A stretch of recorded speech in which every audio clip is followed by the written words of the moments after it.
Hello बच्चों, welcome to your science class. तो बच्चों, क्लास 10th का chapter 3 metals and non metals, इसके मैं क्वेश्चंस करवा रही थी जो चैप्टर के लास्ट में क्वेश्चंस होते हैं। तो मैंने 13 क्वेश्चंस करवा दिए हैं, अब बाकी बच रहे हैं 14, 15 एंड 16। तो आज वो तीनों क्वेश्चंस मैं करवा देती हूँ तो चैप्टर पूरा कंप्लीट हो जाएगा।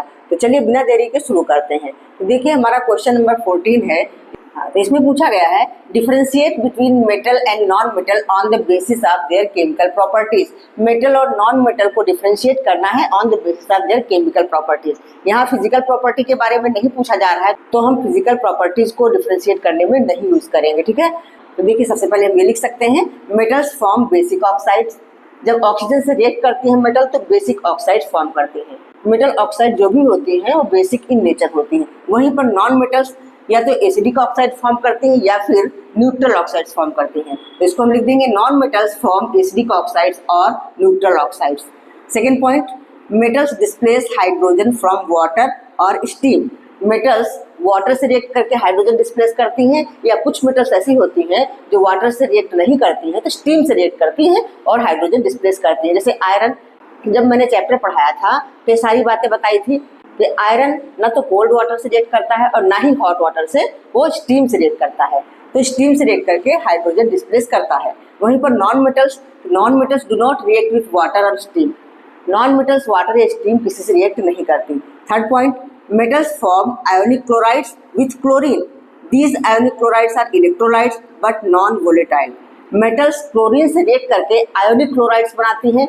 आयोनिक का मतलब आप लोगों को बताया था मैंने कि ऐसे कंपाउंड जो ट्रांसफर ऑफ इलेक्ट्रॉन से बनते हैं उनको आयोनिक कंपाउंड बोलते हैं। सोडियम क्लोराइड एक आयोनिक कंपाउंड है। ये बहुत स्टेबल होते हैं, इनका high melting and boiling point होता है, काफी स्टेबल कंपाउंड से होते हैं, ठीक है। तो ये कंपाउंड्स जो हैं, ये आयोनिक क्लोराइड्स जो हैं इलेक्ट्रोलाइट बनाती हैं, लेकिन ये नॉन वोलेटाइल होते हैं। मतलब ये ऐसे हवा में उड़ नहीं जाते हैं, वेपर बन के उड़ते नहीं, नॉन वोलेटाइल होते हैं क्योंकि स्ट्रांग होते हैं। तो इनमें इलेक्ट्रोस्टैटिक फोर्स ऑफ अट्रैक्शन बहुत ज्यादा होता है, स्ट्रांग होते हैं, इसलिए ये नॉन वोलेटाइल होते हैं। वोलेटाइल का मतलब होता है भाप बन के उड़ जाना, तो ये नॉन वोलेटाइल होते हैं। वहीं पर non metals form covalent chlorides with chlorine. Non metals जो है कोवेलेंट क्लोराइड बनाते हैं क्लोरीन से मिल करके, और वे नॉन इलेक्ट्रोलाइट्स होते हैं, मतलब उनको इलेक्ट्रोलाइट्स की तरह यूज नहीं करते हैं, वो वोलेटाइल होते हैं, मतलब स्ट्रांग नहीं होते हैं, वो जल्दी ही वेपर बन के उड़ जाते हैं। यहाँ हम जैसे सोडियम क्लोराइड के सॉल्यूशन को इलेक्ट्रोलाइट की तरह यूज करते हैं, लेकिन ये जो कोवेलेंट क्लोराइड्स बनते हैं इनको हम इलेक्ट्रोलाइट की तरह यूज नहीं कर सकते। कोवेलेंट का मतलब क्या है, ये कंपाउंड्स बनते हैं शेयरिंग ऑफ इलेक्ट्रॉन से।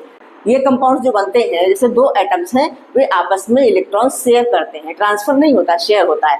तो शेयरिंग ऑफ इलेक्ट्रॉन से जो कंपाउंड बनते हैं वो कोवेलेंट कंपाउंड होते हैं। तो नॉन मेटल्स क्लोरीन के साथ रिएक्ट करके कोवेलेंट कंपाउंड बनाती है। तो तीसरा पॉइंट हमारा ये हो गया।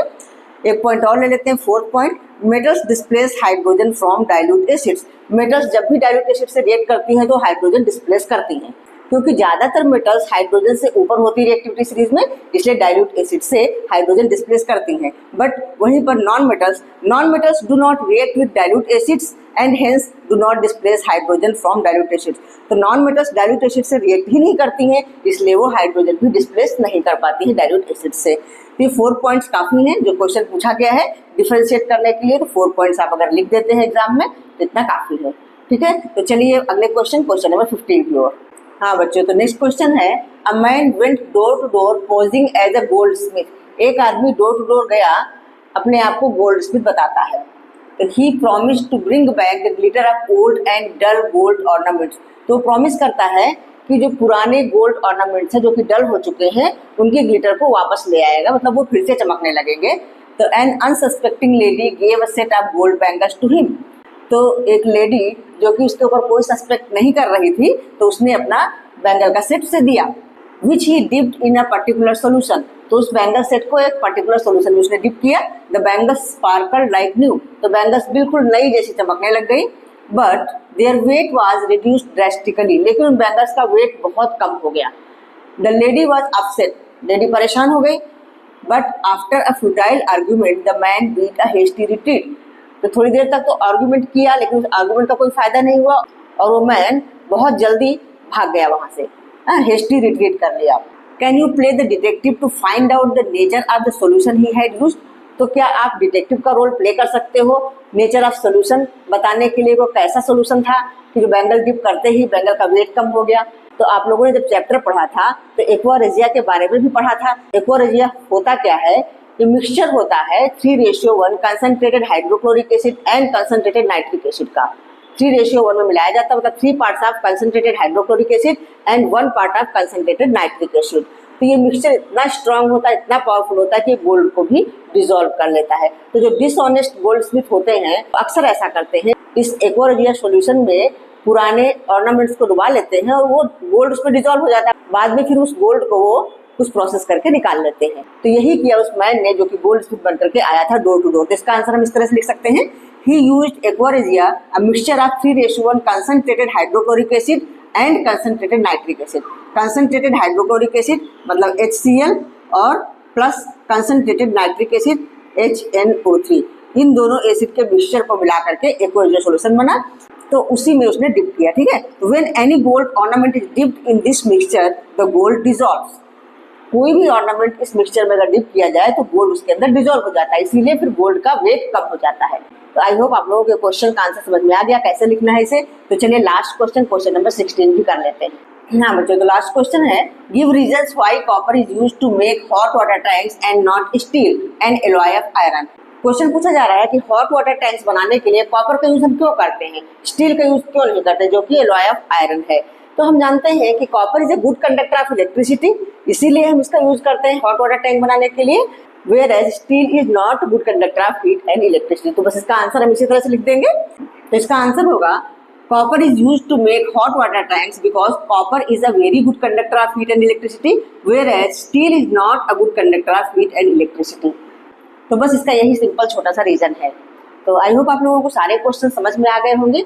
तो आज ये chapter metals and non metals पूरी तरह से कंप्लीट होता है। बुक के सारे क्वेश्चंस मैंने करवाए हैं, जो चैप्टर के अंदर क्वेश्चंस हैं वो भी करवाए हुए हैं, उसके वीडियोस आपको मिल जाएंगे। और चैप्टर के लास्ट वाले क्वेश्चंस भी मैंने सारे करवा दिए हैं। और चैप्टर के अच्छे अच्छे क्वेश्चंस बना करके मैं शॉर्ट्स डालती रहूँगी, तो आप लोगों को और क्लियरिटी आती जाएगी।